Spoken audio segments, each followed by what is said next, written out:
الحمد لله رب العالمين والعاقبة للمتقين والصلاة والسلام على حبيبه محمد وعلى آله وأصحابه أجمعين. أما بعد فقد قال الله تعالى في القرآن العظيم والفرقان المجيد: فأعوذ بالله من الشيطان الرجيم. بسم الله الرحمن الرحيم. ألا لله الدين الخالص. وقال نبينا صلى الله عليه وسلم: إنما الأعمال بالنيات وإنما لكل امرئ ما نوى. فمن كانت هجرته إلى الله ورسوله فهجرته إلى الله ورسوله. فمن كانت هجرته إلى الدنيا أو امرأة ينكحها فهجرته إلى ما هاجر إليه. وقال نبينا صلى الله عليه وسلم: إنما الأعمال بالنيات إن الله لا ينظر إلى صوركم وأموالكم ولكن ينظر إلى قلوبكم وأعمالكم. صدق الله مولانا العظيم وصدق رسوله النبي الكريم ونحن على ذلك من الشاهدين والشاكرين والحمد لله رب العالمين. اللهم صل على سيدنا مولانا محمد وطب القلوب ودوائها وعافية الأبدان وشفائها ونور الأبصار وضيائها وعلى آله وصحبه وسلم. اللهم سبحانك لا علم لنا إلا ما علمتنا إنك أنت العليم الحكيم. رب اشرح لي صدري ويسر لي أمري واحلل عقدة من لساني يفقهوا قولي. ربي زدني علما. مولاي صل وسلم دائما أبدا على حبيبك خير الخلق كلهم. புகழும் புகழ்ச்சியும் சர்வ படைப்பினங்களையும் படைத்து அதை பரிபாலித்துக் கொண்டிருக்கக்கூடிய எல்லாம் அல்லாஹ் தஆலாவுக்கு என்றென்றும் நிலவட்டுமாக.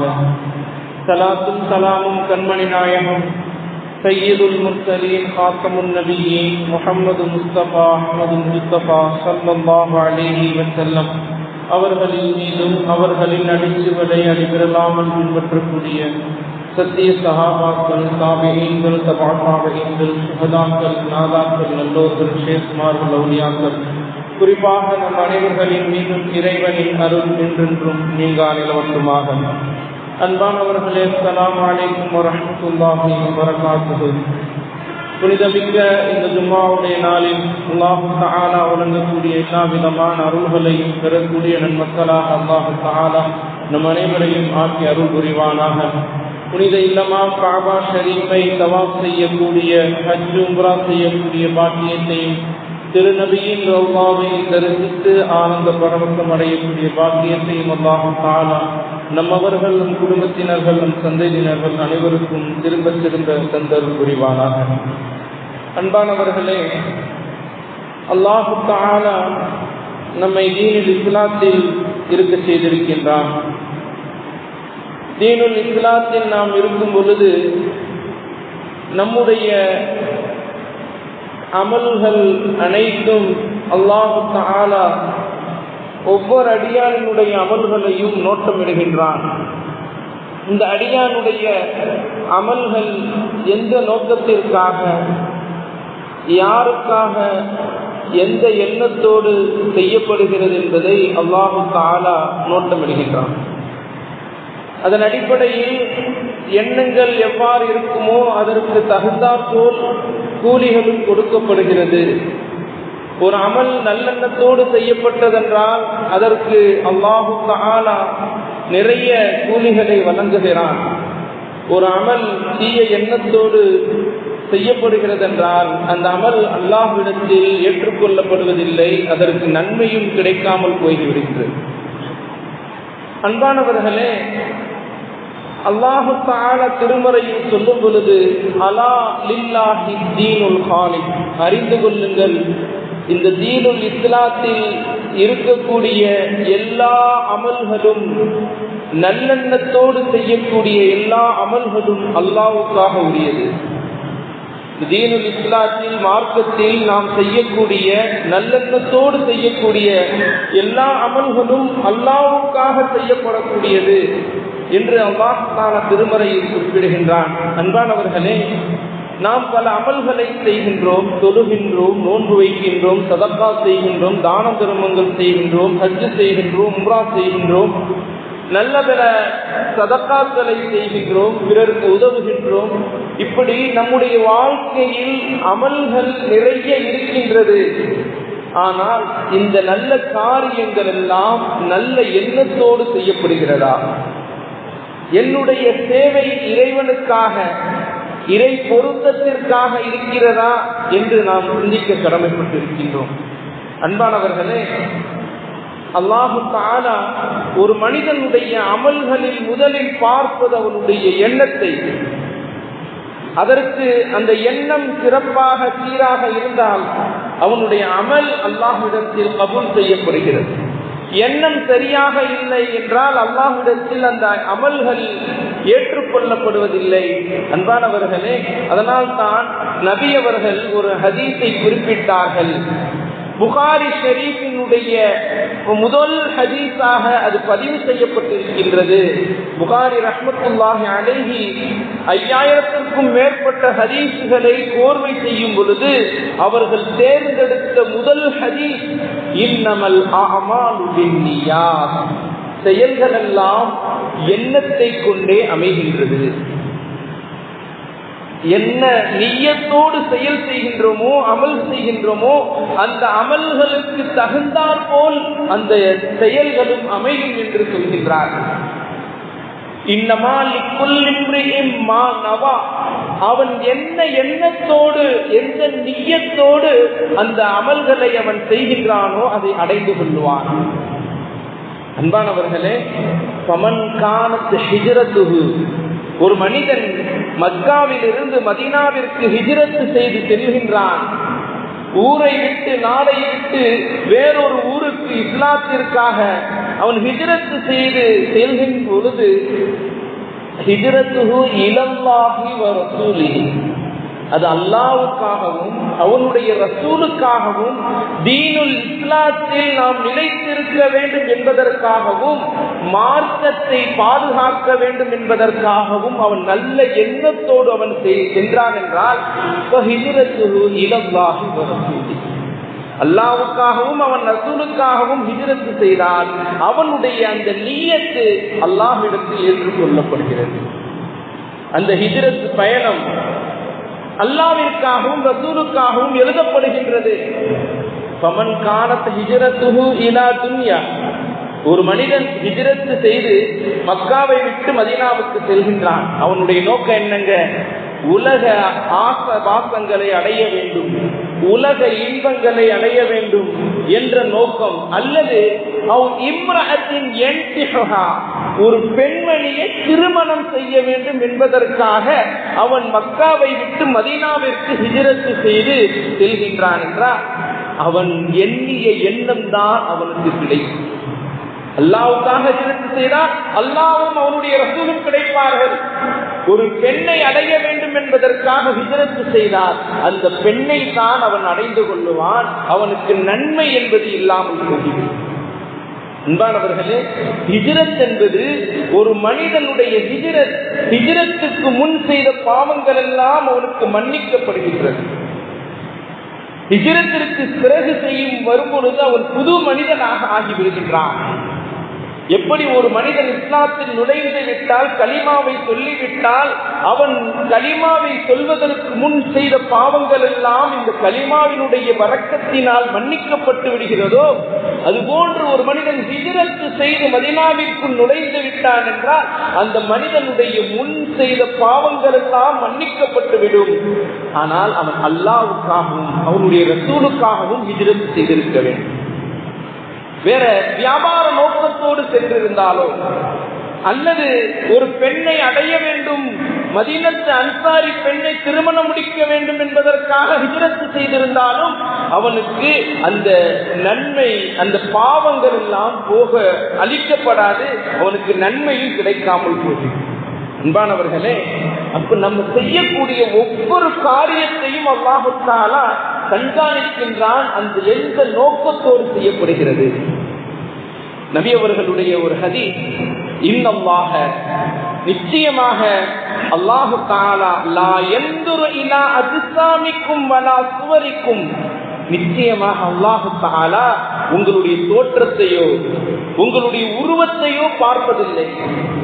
இவன் சிவப்பனா அல்லது கருப்பனா, இவன் அந்தஸ்துடையவனா அந்தஸ்து இல்லாதவனா, இவன் அழகானவனா அழகல்லாதவனா என்று அல்லாஹு தஆலா ஒரு மனிதனுடைய தோற்றத்தையோ அவனுடைய உருவத்தையோ பார்ப்பதில்லை. அல்லாஹு தஆலா வலாக்கி யன்துரு, அல்லாஹ் பார்க்கின்றான் இலா குலூபிக்கும் வ அஅமாலிக்கும், உங்கள் உள்ளத்தையும் உங்களுடைய அமல்களையும் அல்லாஹ் பார்க்கின்றான்.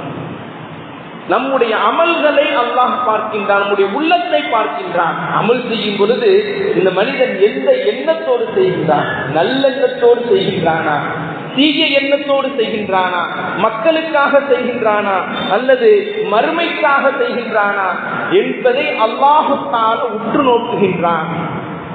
அன்பானவர்களே, ஒரு மனிதன் நற்காரியங்கள் பலவற்றை செய்கின்றான். அதனை மலக்குமார்கள் அவனுடைய பட்டோலையில் சேர்க்கின்றார்கள். நல்லமல்களினுடைய பட்டோலையில் மலக்குமார்கள் அதை எழுதி சேர்த்து அல்லாஹ்விடத்தில் சமர்ப்பிக்கின்றார்கள். அப்பொழுது அல்லாஹ் தஆலா சொல்கின்றான், இந்த பட்டோலையை தூக்கி எறியுங்கள், இந்த பட்டோலையை தூக்கி எறியுங்கள் என்று சொல்லும் பொழுது மலக்குமார்கள் கேட்கின்றார்கள், யா அல்லாஹ், இந்த பட்டோலையில் நல்லவர்கள் எல்லாம் இருக்கின்றதே, இதை ஏன் தூக்கி எறிய வேண்டும் என்று கேட்கும் பொழுது அல்லாஹ் தஆலா சொல்கின்றார், இந்த அடியான் செய்த இந்த நல்லவர்கள் எல்லாம் நல்லெண்ணத்தோடு செய்யப்பட்ட அமல்கள் அல்ல, நியத்து சரியில்லாமல் செய்த அமல்கள் தான் இதில் பதிவு செய்யப்பட்டிருக்கின்றது, அதனால் தூக்கி எறியுங்கள் என்று அல்லாஹ் தஆலா சொல்வார். அதற்கு பிறகு மலக்குமார்களிடத்தில் கட்டளையிடுவான், இன்ன இன்ன அமல்களை நீங்கள் எழுதுங்கள், அவனுடைய பட்டோலையில் இன்ன இன்ன அமல்களை நீங்கள் எழுதுங்கள் என்று சொல்லும் பொழுது மலக்குமார்கள் அல்லாஹ்விடத்தில் கேட்பார்கள், யா அல்லாஹ், இந்த அடியான் இந்த அமல்களை எல்லாம் செய்யவில்லையே, செய்தால்தான நான் எழுத முடியும், செய்யலையே என்று சொல்லும் பொழுது அல்லாஹு தஆலா சொல்லுவான், இந்த அடியான் இன்ன இன்ன அமல்களை எல்லாம் செய்ய வேண்டும் என்று ஆசைப்பட்டான், எண்ணினான், நியத்து வைத்தான், ஆனால் செய்ய முடியாமல் போய்விட்டது, அதனால் நல்ல எண்ணம் கொண்டதின் காரணத்தினால் இவனுடைய அமலுடைய பட்டோலையில் இன்ன இன்ன அமல்களை எல்லாம் எழுதுங்கள் என்று அல்லாஹு தஆலா சொல்வான். அன்பானவர்களே, நல்ல எண்ணத்திற்கும் கூலி இருக்கின்றது. தீய எண்ணத்திற்கு அல்லாஹு தஆலாவிடத்தில் எந்த ஒரு கூலியும் கிடையாது. அல்லாஹ்விடத்தில் கபூல் செய்யப்படுவதற்கு முக்கிய காரணம் என்பது நல்ல எண்ணம் தான். இறைவன் ஒருவனுக்கு செல்வத்தையும் அறிவையும் கொடுத்து அந்த அடியானை அல்லாஹு தஆலா இந்த உலகத்தில் வாழச் செய்கின்றான். செல்வத்தையும் கொடுத்திருக்கிறான், மார்க்க அறிவையும் கொடுத்திருக்கிறான். சிந்திக்கக்கூடிய ஆற்றல், கல்வி அறிவு, மார்க்க அறிவும் செல்வமும் கொடுக்கப்பட்ட அந்த அடியான் இந்த உலகத்தில் வாழக்கூடிய காலங்களில் அவனுடைய மார்க்க அறிவை வைத்து செல்வத்தை நல்ல நல்ல வழிகளில் செலவு செய்கின்றான், நல்ல நல்ல காரியங்களில் தான தர்மங்கள் செய்கின்றான். ஏனென்றால் அவனுடைய அறிவு தீய வழியில் செல்ல விடவில்லை. எந்த அறிவு ஒரு மனிதனை தீய வழியை விட்டும் பாதுகாக்கின்றதோ அதுதான் நல்ல ஒரு அறிவு, சிறந்த ஒரு அறிவு, அதுதான் சிறந்த கல்வி.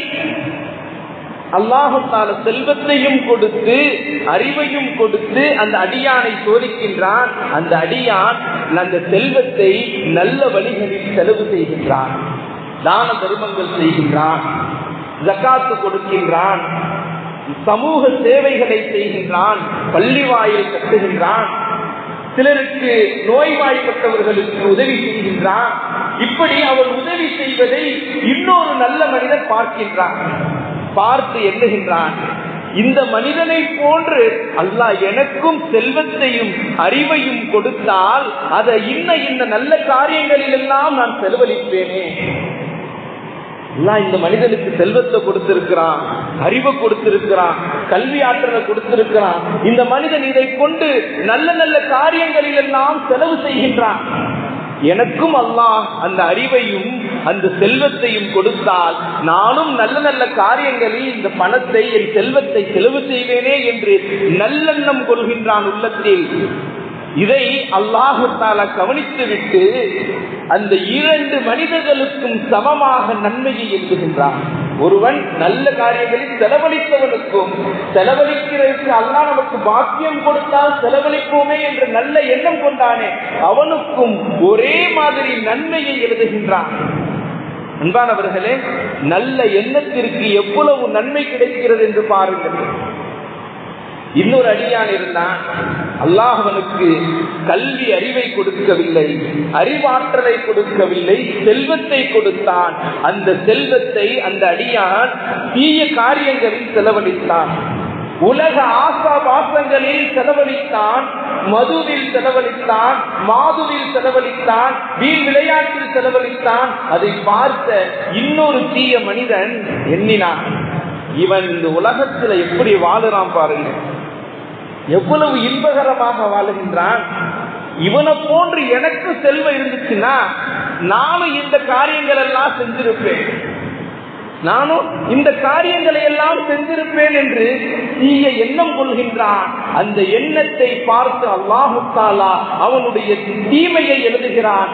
செய்தவனுக்கும் செய்யாமல் தீய எண்ணம் கொண்டவனுக்கும் அந்த தீமையினுடைய அதே போன்று எழுதப்படுகின்றது. இரண்டு பேருக்கும் ஒரே போன்று தீமைகள் எழுதப்படுகின்றது. ஏன்? நல்லெண்ணம் கொண்டவனுக்கு நன்மையும் தீய எண்ணம் கொண்டவனுக்கு தீமையும் எழுதப்படுகிறது.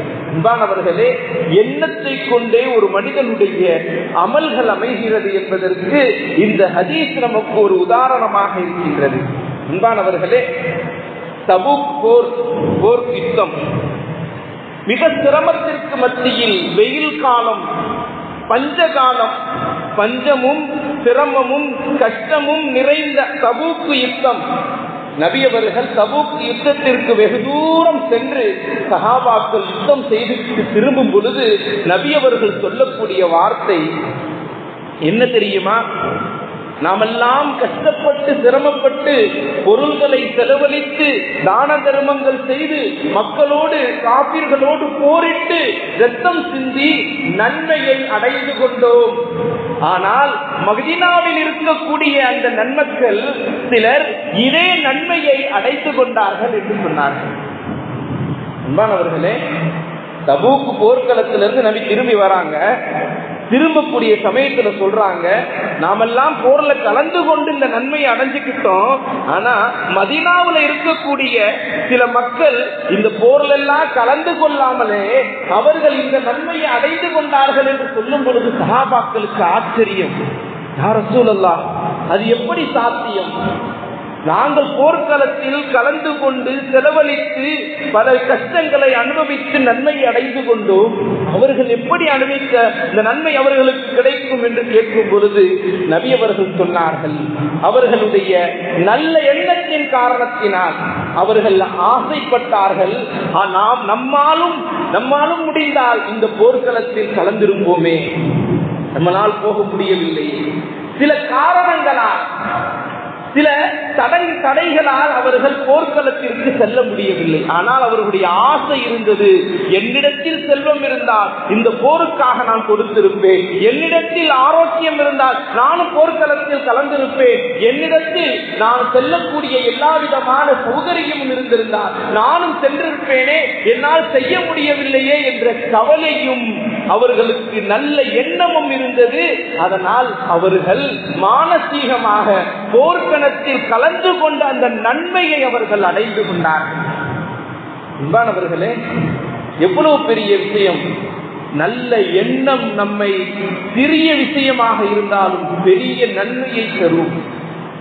அன்பானவர்களே, ஒருவர் மதீனாவிலிருந்து மக்காவிலிருந்து ஹிஜ்ரத் செய்து மதீனாவுக்கு போனார்.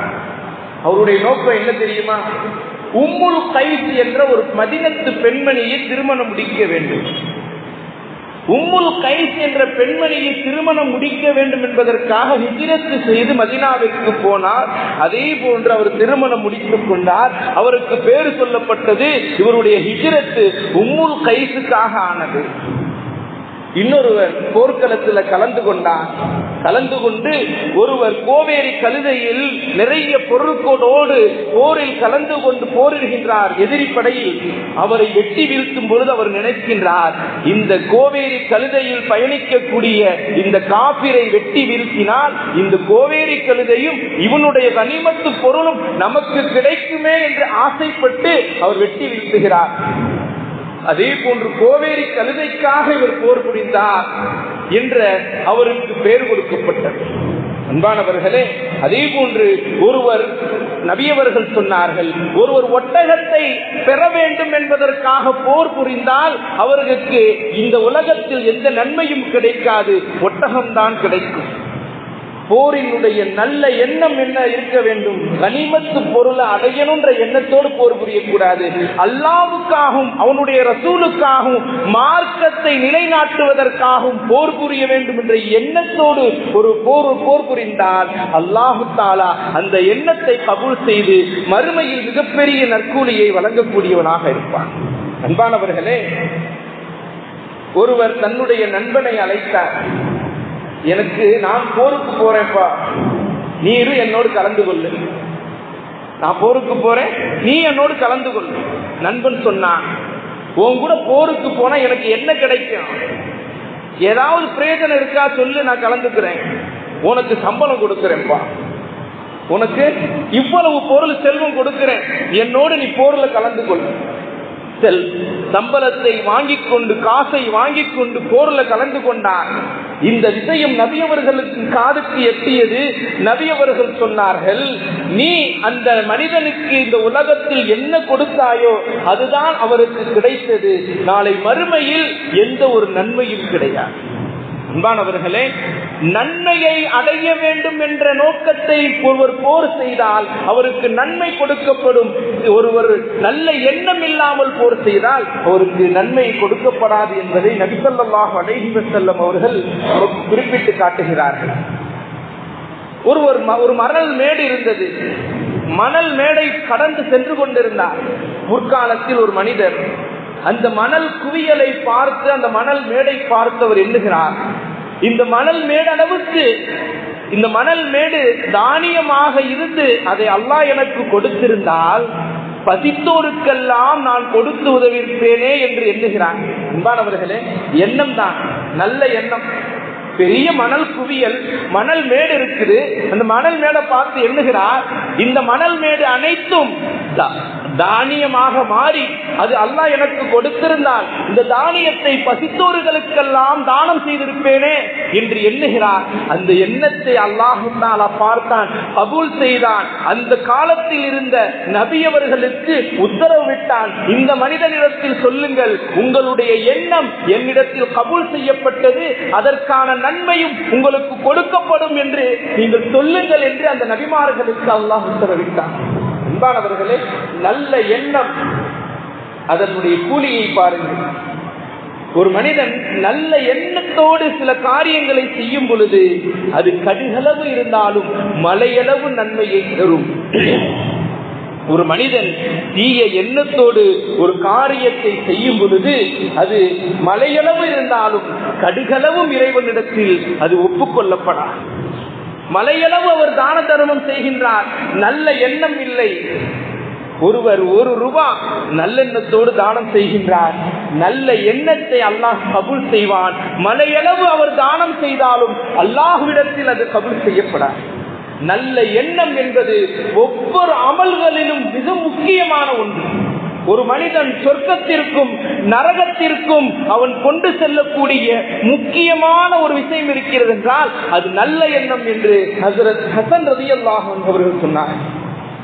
ஒருவர் மகர் கொடுக்க கூடாது என்ற எண்ணத்தோடு திருமணம் செய்தார் என்றால் அவர் விபச்சாரம் செய்தவரை போன்றவராவார். ஒருவர் கடனை திருப்பி கொடுக்க கூடாது என்ற எண்ணத்தோடு கடனை வாங்கினால் அவர் திருடனை போன்றவர் ஆவார் என்று நபி ஸல்லல்லாஹு அலைஹி வஸல்லம் அவர்கள் சொன்னார். அன்பானவர்களே, நம்முடைய எண்ணங்களை அல்லாஹ் தஆலா கண்காணிக்கின்றான். அதனால் தான் நபி அவர்கள் சொன்னார்கள், இன்னல்லாஹ லா யன்துரு இலா சுவரிக்கும் அம்வாலிக்கும், நிச்சயமாக அல்லாஹ் தஆலா உங்களுடைய தோற்றத்தையோ உங்களுடைய செல்வத்தையோ பார்ப்பதில்லை, வலாக்கி யன்துரு இலா குலூபிக்கும் வ அமாலிக்கும், நிச்சயமாக அல்லாஹ் தஆலா உங்களுடைய உள்ளத்தையும் உங்களுடைய அமல்களையும் பார்க்கிறான் என்று நபிகள் நாயகம் ஸல்லல்லாஹு அலைஹி வஸல்லம் அவர்கள் சொன்னார்கள். அல்லாஹ் தஆலா நம் அனைவரையும் நல்லெண்ணத்தோடு நல்லமல்கள் செய்யக்கூடிய நல்லடியார்களாக ஆக்குவானாக. வாஹிரு தஅவானா அல்ஹம்துலில்லாஹி ரப்பில் ஆலமீன். அஸ்ஸலாமு அலைக்கும் வரஹ்மத்துல்லாஹி வபரகாத்துஹு.